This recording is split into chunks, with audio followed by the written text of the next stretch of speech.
করো না বিচার। আমরা বিচার চাই না, দয়া চাই। আল্লাহ দয়া ছাড়া মুক্তি নাই, আল্লাহ দয়া ছাড়া নাজাত নাই। আমার আল্লাহ কেমন দয়া করবেন? গত জুমাতে বলেছিলাম, এক বান্দা স্ত্রীর কাছে নেক পাবে না, বান্দা সন্তানের কাছে নেক পাবে না। আল্লাহ দেখেন কিভাবে দয়া রাখেন।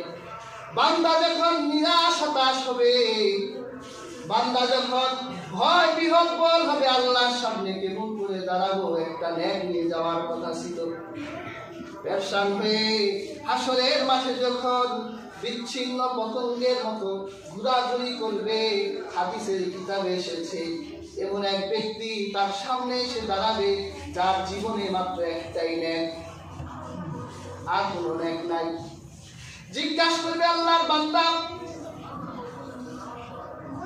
আপনাকে হাসরের মাঠে সবচাইতে বেশি পেরেশানগ্রস্ত মনে হচ্ছে, আপনাকে সবচেয়ে বেশি ভয়বিহ্বল মনে হচ্ছে, চিন্তিত মনে হচ্ছে, আপনার চিন্তার কারণটা আমাকে বলুন।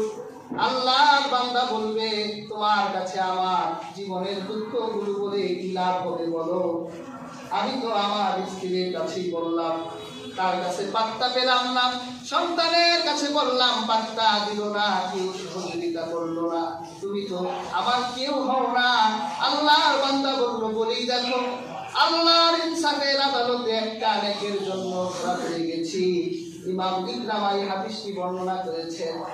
তখন আল্লাহর বান্দা বলবে, কারণ একটা নেকের কারণে জান্নাতে যেতে পারো না, আর আমি তো আমার জীবনে একটাই নেক করেছি, আমি কি এই একটা নেক দিয়ে জান্নাতের আশা করতে পারি? যাও যাও, আমি তোমার প্রতি রাজি হয়ে গেলাম, খুশি হলাম, আমার জীবনের একটা নেক আমি তোমার উপর দয়া করলাম। আল্লাহর বান্দা সারা দুনিয়ার যাবতীয় খুশি যেন তার মুখে নেমে এসেছে, খুশি নিয়ে আল্লাহর আদালতের সামনে দাঁড়িয়ে বলবে, আল্লাহ নেক তো পেয়ে গেলাম। আল্লাহ জিজ্ঞেস করবে, তোর স্ত্রী দিয়ে দিল নেকটা? না, আল্লাহ স্ত্রী নেক দেয় নাই। সন্তান নেক দিয়ে দিল? না, আল্লাহ সন্তান নেক দেয় নাই। তাহলে তোকে কে নেক দিয়েছে? তাকে আমার আদালতে ধরে নিয়ে আয়। লোকটাকে বলবে, চলো আল্লাহর আদালতে রেখেছে। আল্লাহ রাব্বুল আলামিনের সামনে দাঁড়াবে।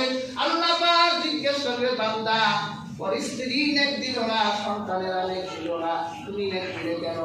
আল্লাহ, আমার জীবনে একটি মাত্রই নেক আছে, এই নেক দিয়ে কি করবো বলো? এই জন্য তোমার বান্দার প্রতি দয়া করলাম। আল্লাহ পাক বলল, আমার থেকেও কি তোর বেশি দয়া নাকি?